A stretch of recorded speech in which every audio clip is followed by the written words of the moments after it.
Most kitchens are equipped with a reach-in freezer. Some may not be this big, it may just be a single unit, but all of them have an external temperature, and you always need to make sure you have an internal thermometer also.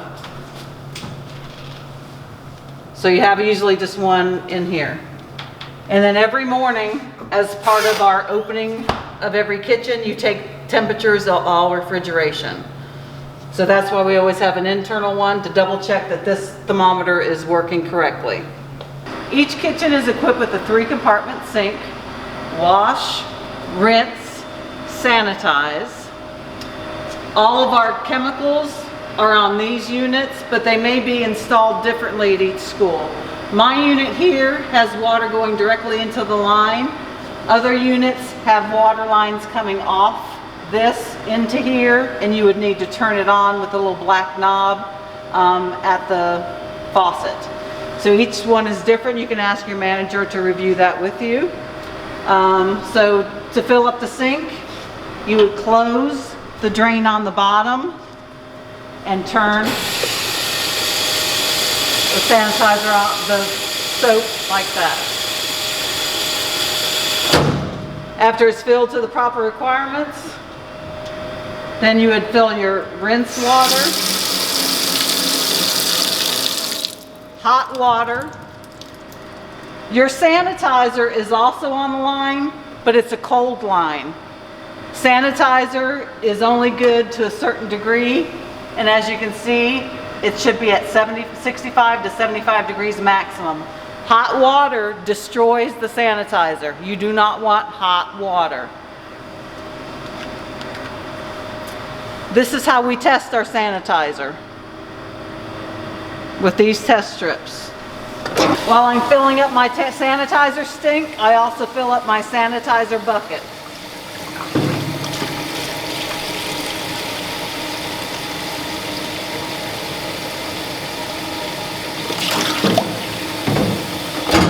Sanitizers should be tested.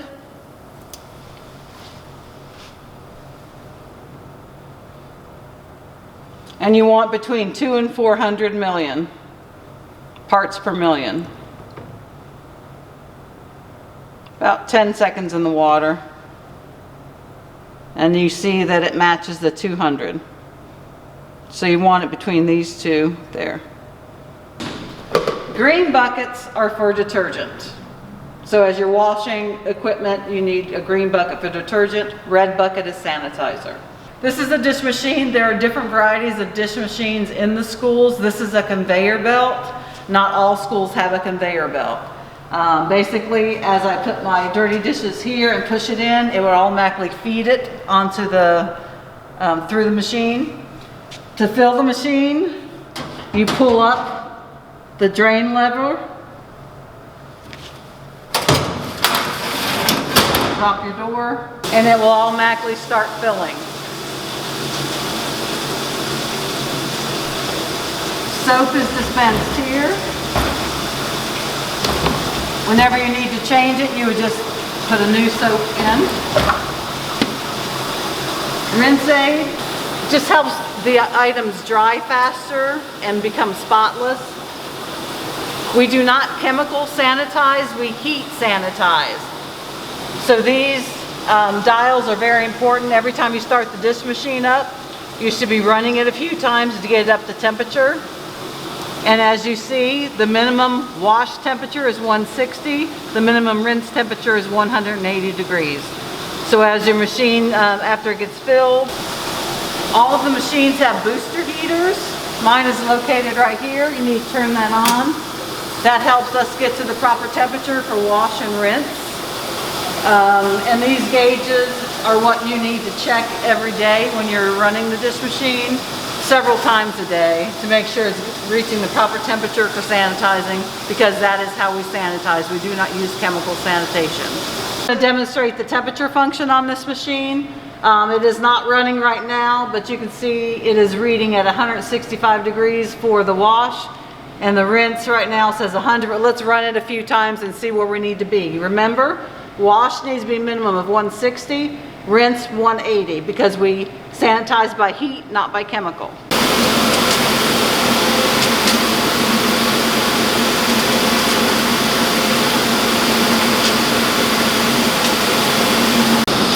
As you can see, it's not reaching the 180 degrees yet, so we need to let it run a little bit more before we put items through that are going to need sanitation. Especially when you first start up a machine in the morning, it takes a little while for it to get up to temperature. So we got 160 on our wash and 180 on our rinse. Our machine is good to go. If you're ever doing the dish machine at a school and you feel like should be up to temperature by now, but it's not, you need to let your manager know so they can notify our maintenance department so we can come look at the machine. Because you are not sanitizing if it's not 180 degrees on your rinse temperature. So to drain the dish machine, you would pull the lever up and you can hear the water draining out. And then you would reach in, pull out the basket, check it for debris, and look, we found a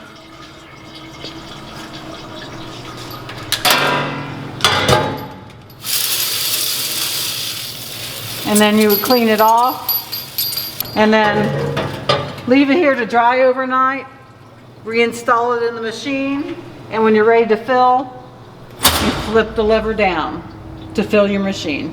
This is a hot box or a warming unit. This is not a cooking unit. This is only to hold your food while you're waiting to serve it to the students. You would turn it on.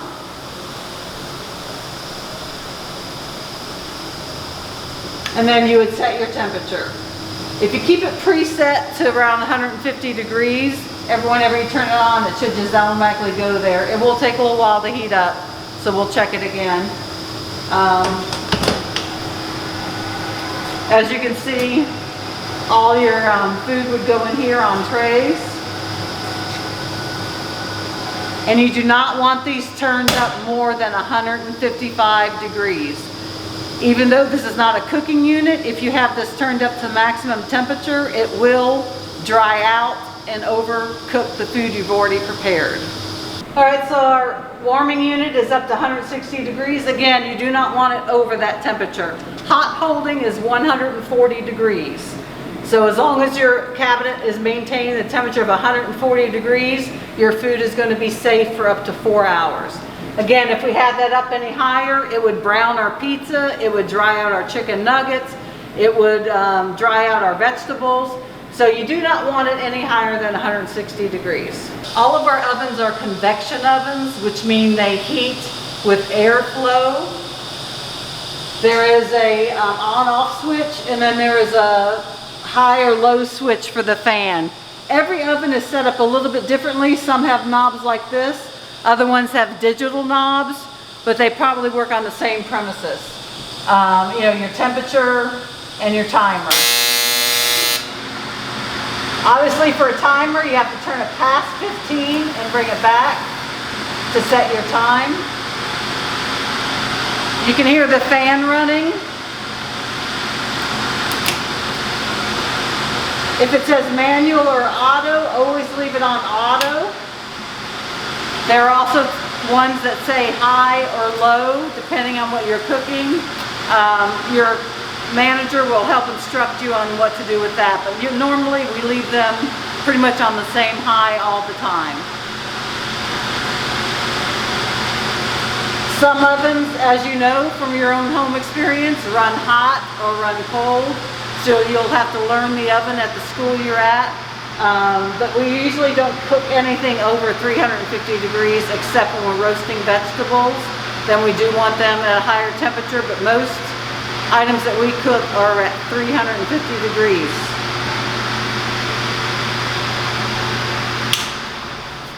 And to turn it off, you would just hit the off button. There are cool down options on the oven. You would open the oven up and hit the cool down button. There are hoods above every oven. The hood switch are either located on this side or this side. Mine here in my kitchen is actually located on the other side of the room, so if I turned it on, you wouldn't be able to hear me talk. But anytime the ovens are on, you do want to have the hood also on to help keep the kitchen cool. This is our steamer. Mine has an automatic feed to the water. There are other ones that have a draining unit here that you have to actually fill manually with water. The manager there will instruct you on the kind that you have, but basically if you see a drainage pan here, you know you need to fill it with. You would just turn it on. Some of them have a timer function where you can set it for the time, and you can hear mine filling up right now. They have a timer function, so you can set the time on it, just like an oven. If you want to cook something for 15 minutes, once it's up to temperature, you would just set the timer on that and it would automatically shut off. So you need to keep that in mind too, that it could shut off on you in the middle of a day. So just keep aware that if you're not using the minute function, just keep it on manual and that will keep it running all the time. If you do want to do it on time, you would just turn it to minute. And then mine, I do not need to drain any water out of it because again, it will automatically drain. But in some schools, you would need to remove a pan to drain and to clean delime it. This is a steam kettle jacket. This is what we use for boiling our pastas. We fill it with water and put all of our bagged, heat and bag products in it, like macaroni and cheese, mashed potatoes, things like that. So they all have their own fill apparatus here. You would turn it on. These are your temperature controls. I usually never turn it on past 5, 6 at the max, because it will boil right over if not.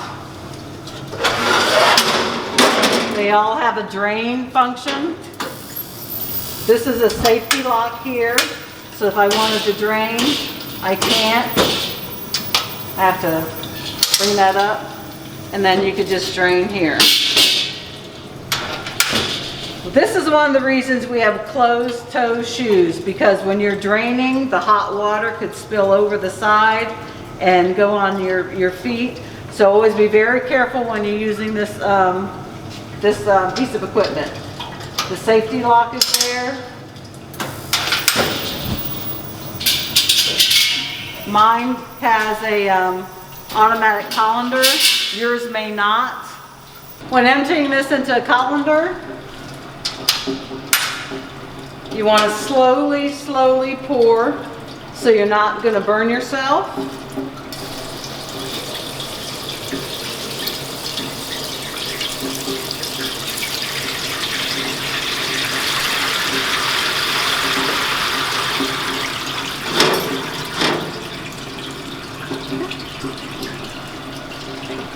At the end of the day, this comes out. You take this to this machine and run it through, and then you would clean and sanitize your tray.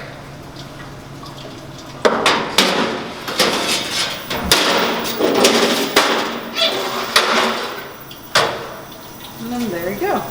And then you would turn it off at the end of the day. The temperature gauge here lets you know how much pressure is building up. So if it's ever above the green line,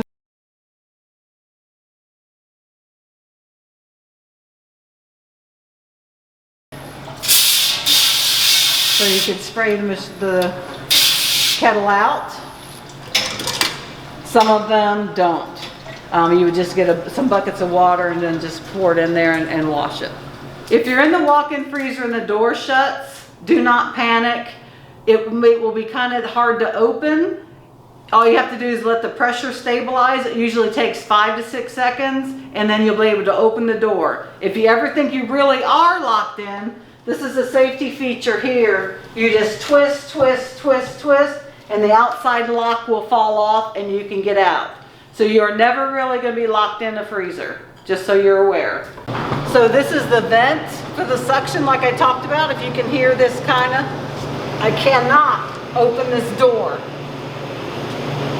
When this sound stops, and again it's going to be 5, maybe 10 seconds max, I will be able to open this door.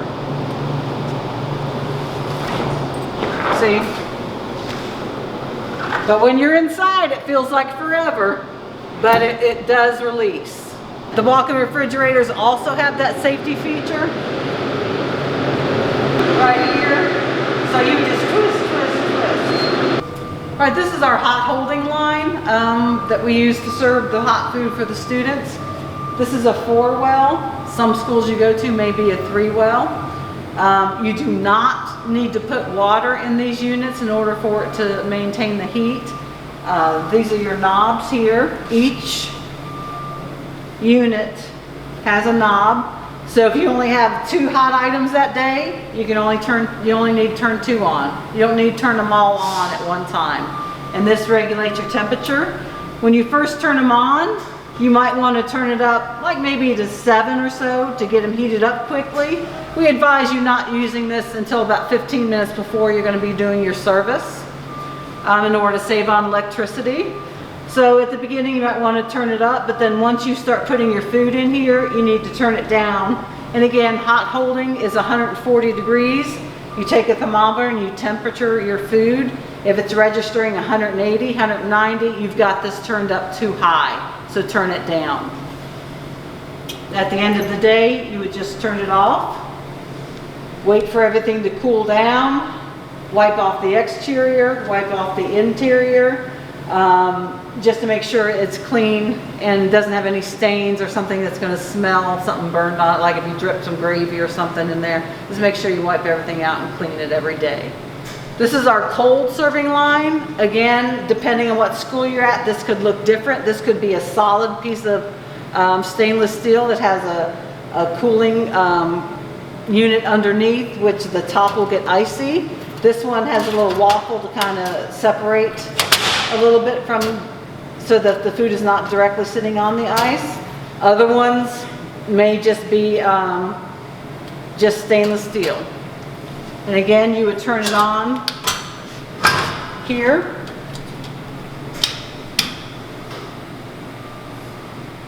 And then you would, again, 15 minutes before service, and then you would turn it off at the end of the day.